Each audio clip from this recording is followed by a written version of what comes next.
আসসালামু আলাইকুম ওরহমতুল্লাহ।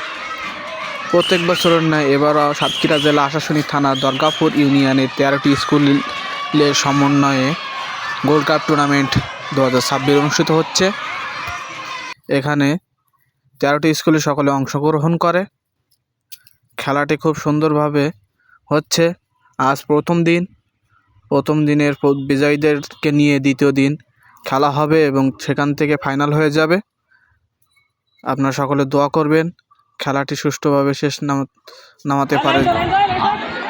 এই খেলাটি হচ্ছে সরকারিভাবে, খেলাটি সুন্দরভাবে অনুষ্ঠিত হয়।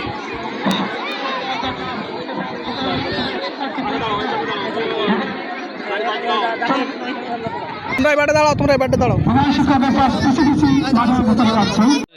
এই হেডে ভাই, এই হেডে 10 নম্বর হেডে এটা গোল দেখো, এই যে এটা এই গোল ওকে অফসাইড, অফসাইড ভাই কি না ছিল কিন্তু দুর্বল কি এই জিতে ব্যাগই ভালো হয়েছে। ফলাফল আশা করা যেতে পারে না। যাচ্ছে তাই প্রতিহত করলো কিছু ভালো ওই রামনগরের ছেলেরা প্রতিহত কিন্তু অনেকটা ভয়ের কারণ করবে কি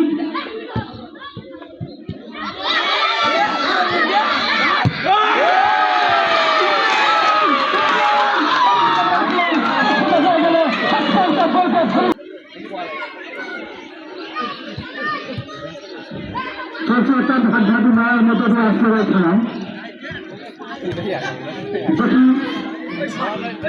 আসলে খেলায় সন্তান করতে পারে